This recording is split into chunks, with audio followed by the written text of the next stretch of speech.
Alladzina amanu wa 'amilus salihati tuba lahum wa husnu ma'ab.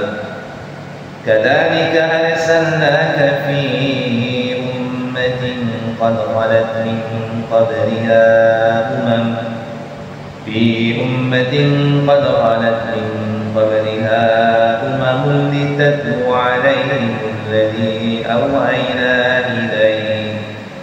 litatlu 'alaihim alladhi awhayna ilayka wa hum yanfuruna birrahman.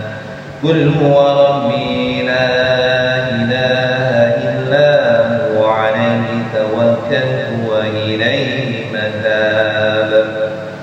Walau anna qur'anan suyirat bihil jibalu aw quti'at bihil ardu aw kullima bihil mauta bal lillahil amru jami'a.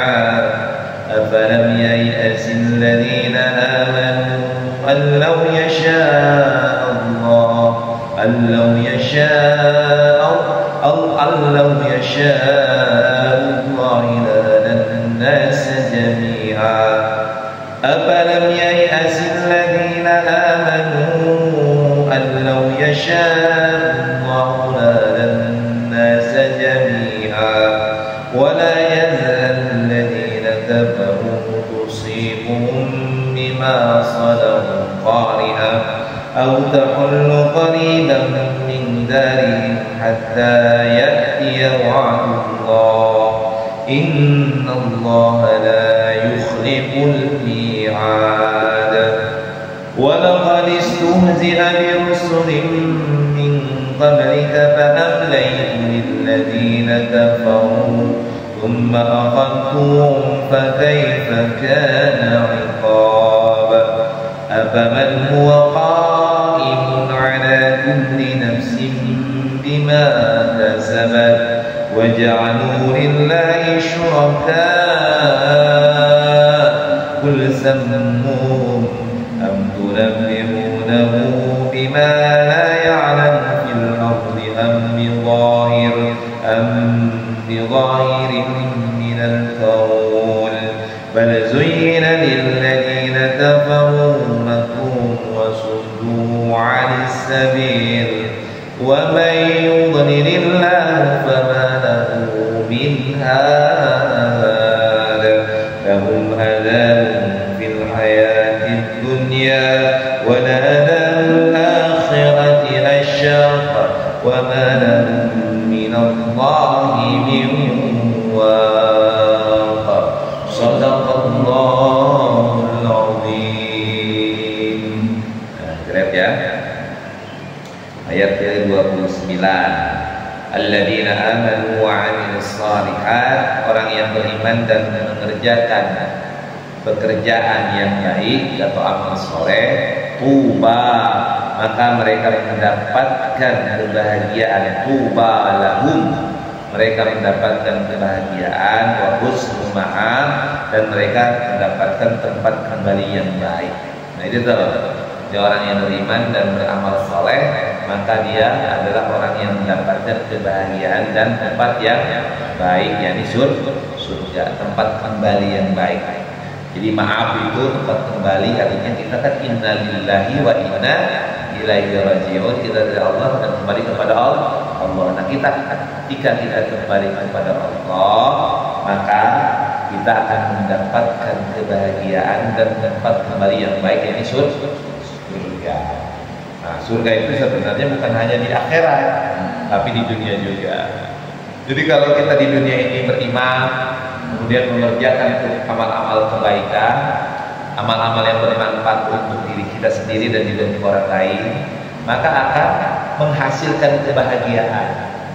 Ya, padahal misalnya padahal membantu orang yang kelaparan, membantu fakir miskin, ada kebahagiaannya. Ada nggak bahagia di diri sendiri? Ada kebahagiaan dari orang lain? Ada nggak bahagia si fakir itu kalau kita kasih infak sedekah? Bahagia kan? Jadi bahagia di diri kita, bahagia di orang lain. Nah itu. Jadi ketika kita beriman dan mengerjakan kebaikan, kebajikan, amal soleh, maka akan memunculkan kebahagiaan baik untuk diri kita sendiri maupun untuk orang lain. Dan selain itu, ketika kita kembali kepada Allah, kita mendapatkan tempat kembali yang baik, yang surga. Paham ya? Nah, kemudian kadzalika arsalnaka fi ummatin qad khalat min qabliha umam. Demikianlah kata Allah, kami telah mengutus engkau wahai Muhammad sallallahu alaihi wasallam kepada suatu umat yang sungguh sebelumnya telah berlalu beberapa umat.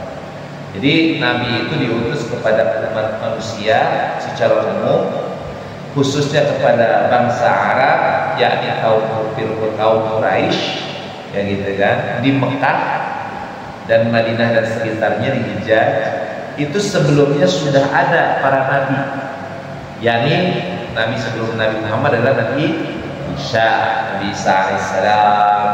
Kemudian di situ ada Nabi Yahya, ada Nabi Zakaria. Nabi sebelumnya juga ada siapa? Misalnya kita bisa lihat ada Nabi Sulaiman, ada Nabi Daud, ada Nabi Musa, ya kan? Setelah Nabi Musa ada Nabi Syuaib sejalan, ada Nabi apalagi Nabi Harun, ada Nabi Harun. Kemudian ada Nabi apalagi sebelumnya ada Nabi Yusuf, ada Nabi siapa lagi? Ada Nabi Zulkifli, ada Nabi Ilyas, ada Nabi Ilyasa, ada Nabi Idris, ada Nabi siapa Nabi lagi? Nabi Daud kalau tadi, Nabi Ibrahim, ada Nabi Ishaq, ada Nabi Syuaib, kan banyak Nabi. Ada dalam hadis dikatakan ada 134.000 Nabi, ya, ada 313 Rasul. Nah, sebelum Nabi Muhammad ada Nabi dan Rasul yang diutus kepada manusia, gitu kan. Maka demikianlah Rasulullah diutus oleh Allah Subhanahu wa taala kepada suatu umat, yakni umat manusia yang sudah ada sebelumnya itu para nabi dan para rasul yang diutus. Untuk apa? Litatlu alaihimul ladzi auhayna ilaik wa hum yakfuruna birrahman. Kenapa? Agar engkau wahai Muhammad bacakan kepada mereka, yakni membacakan Al-Qur'an yang kami wahyukan kepada. Nah, kalimatnya begitu.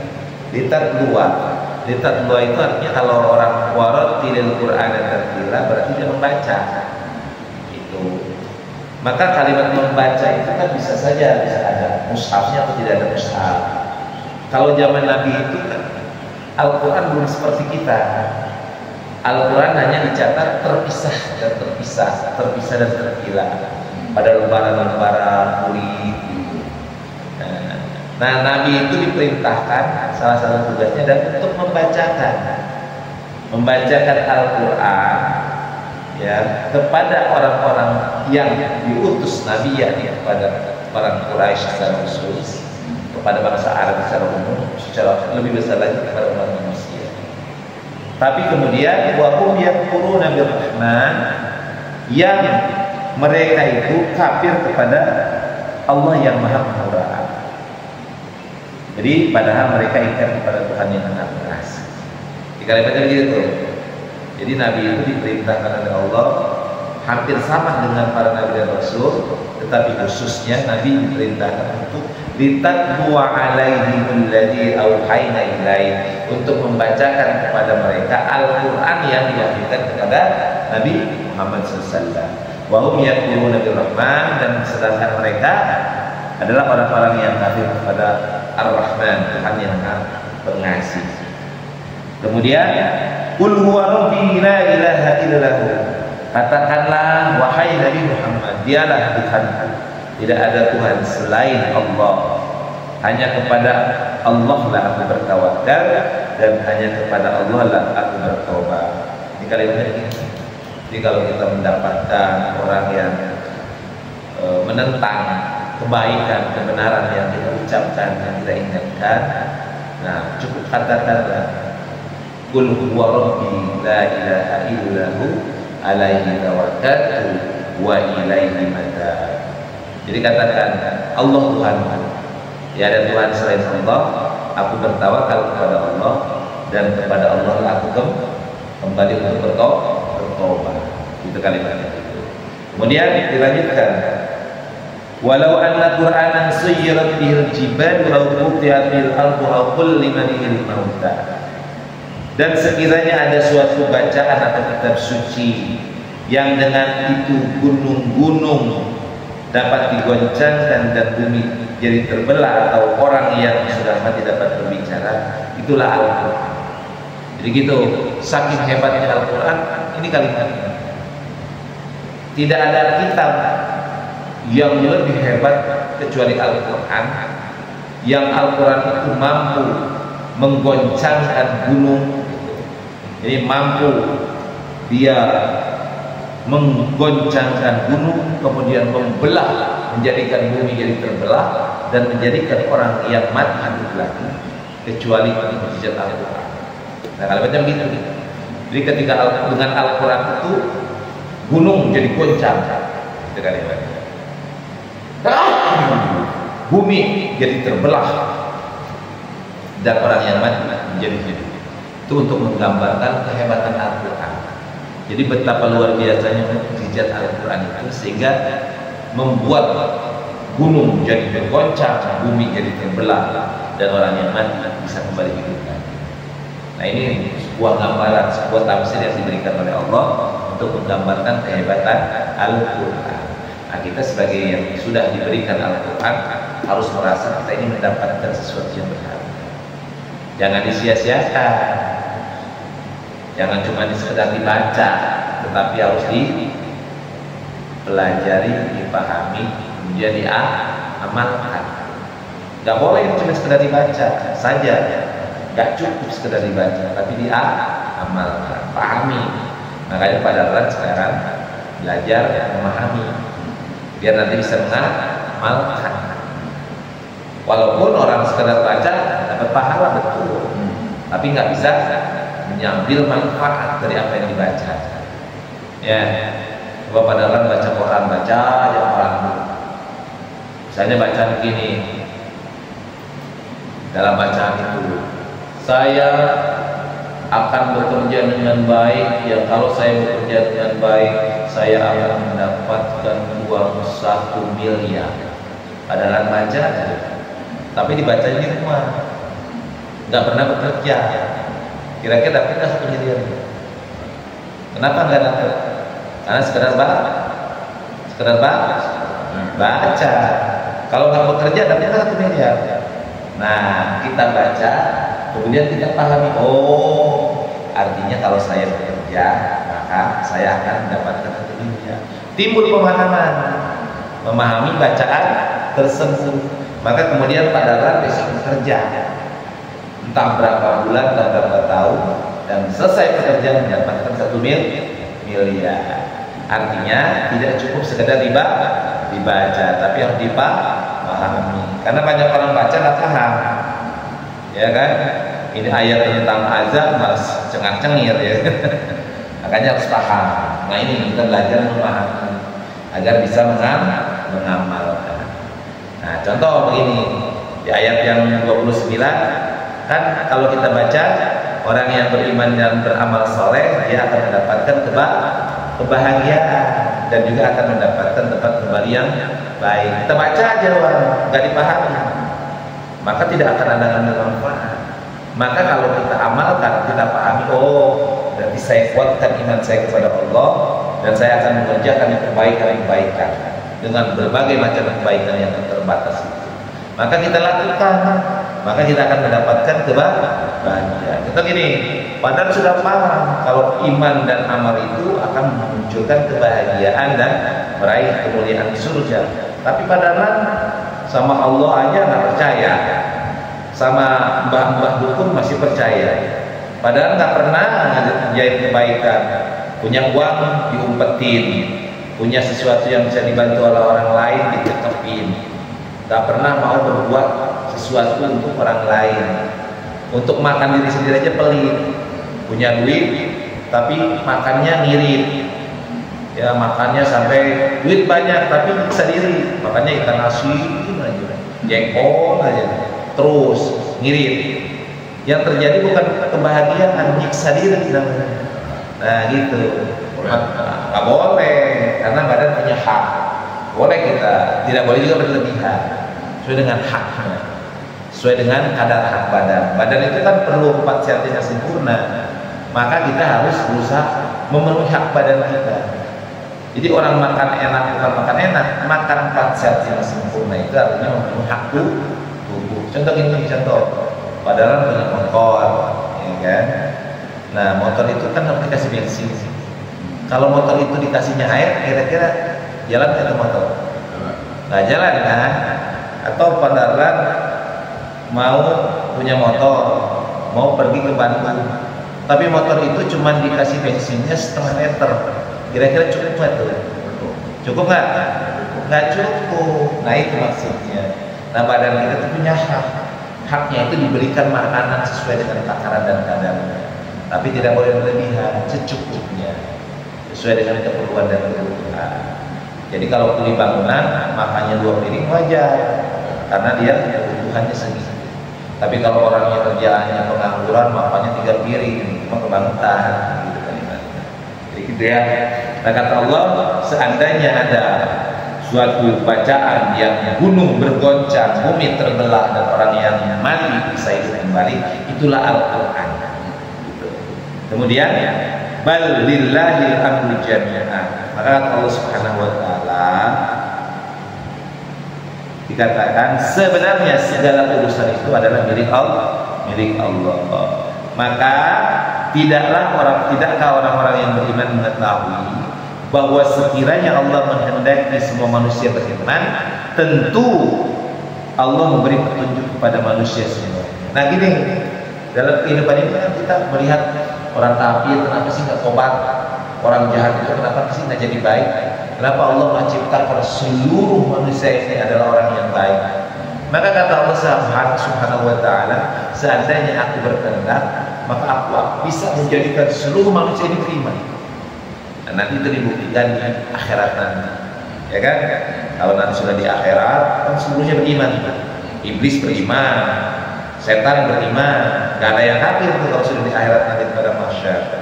Karena nggak berani menentang Allah, hancur kalau menentang Allah. Kalau sekarang dalam kehidupan ini, kenapa ada yang beriman, ada yang kafir, ada yang baik dan buruk?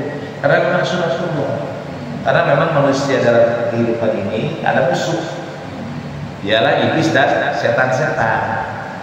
Nah, kalau orang punya musuh berarti pasti akan berusaha saling menghancurkan. Maka wajar dalam kehidupan ini ada penjahat, ada pahlawan, ada orang yang baik, ada orang yang buruk. Karena memang itu kehidupan. Jadi kalau kita menghadapi dalam kehidupan ini, kok ini orang jahat banget sih, orang ini kok dengki banget sih, julid banget. Itulah kehidupan. Karena itu adalah kehendak Allah. Kalau Allah berkehendak, maka seluruh manusia ini, seluruh makhluk ini pasti akan beriman kepada Allah Subhanahu wa taala. Kemudian, wala yazalul ladzina kafaru tusibuhum bima sana'u qari'ah. Dan orang-orang kafir senantiasa ditimpa bencana disebabkan perbuatan mereka sendiri, atau bencana itu terjadi dekat tempat kediaman mereka sampai datang janji Allah, yakni penaklukkan Mekah. Allah tidak menyalahi janji. Ini berkaitan dengan bagaimana orang kafir Quraisy begitu intensnya, begitu luar biasanya memusuhi, memerangi, bahkan ingin membunuh Nabi dan para sahabat. Maka kata Allah, orang kafir ini akan senantiasa mendapatkan azab dari Allah, mendapatkan bencana. Gitu, karena memusuhi Nabi dan orang-orang yang beriman. Bahkan bencana itu akan datang dari dekat dengan kediaman mereka, yakni artinya mereka akan mendapatkan siksa dan azab dari Allah. Sungguh Allah tidak menyalahi janji. Ayat 32. Dan sesungguhnya beberapa rasul sebelum engkau Muhammad telah diperolok-olokkan. Jadi kata Allah, wala qadistuhji'a bi rusulin min qablika. Sungguh nabi dan rasul sudah diolok-olok. Siapa lagi contohnya? Contohnya Nabi Ibrahim, contohnya lagi Nabi Musa, ya kan? Ketika dakwah ke Fir'aun, Musa kan diejek. Ketika Nabi Ibrahim dakwah kepada kaumnya, diejek, ya kan?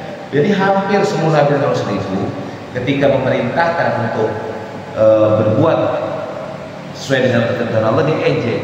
Bahkan Nabi Lut diejek, kemudian Nabi Hud diejek, Nabi Soleh diejek oleh kaumnya, kan gitu kan?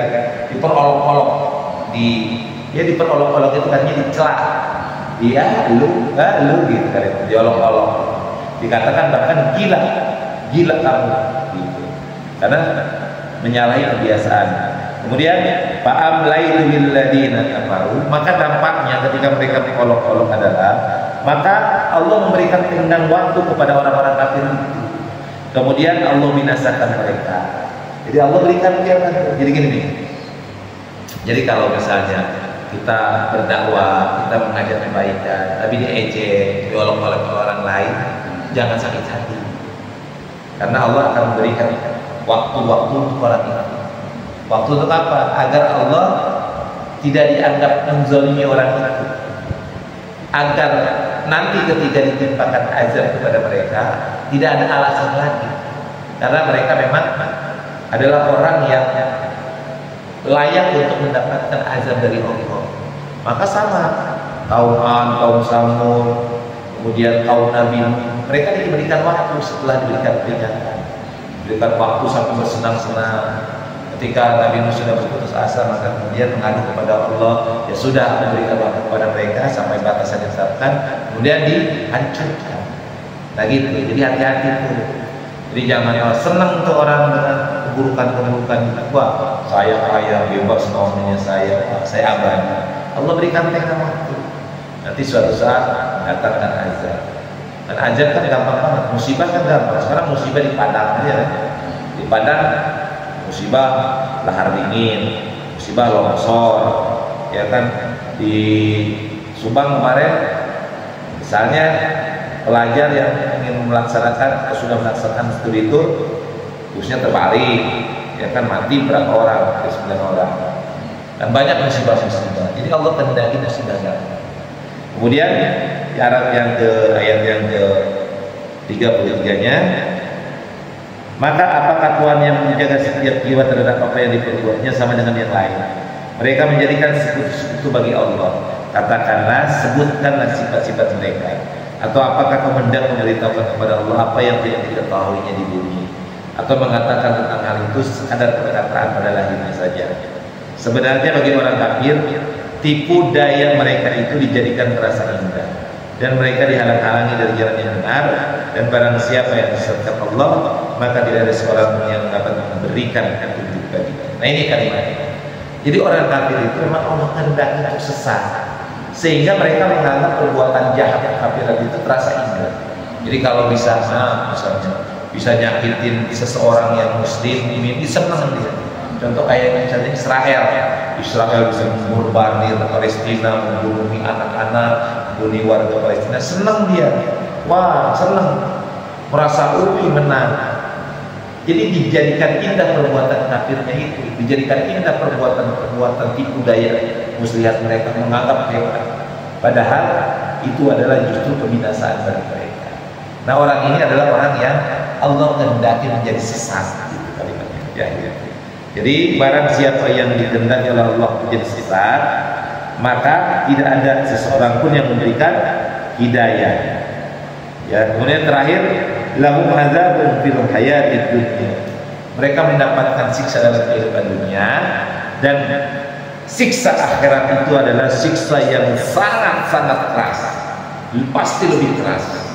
Wa ma lahum minallahi min waq, dan tidak ada seorang pun yang melindungi mereka dari azab Allah Subhanahu wa taala.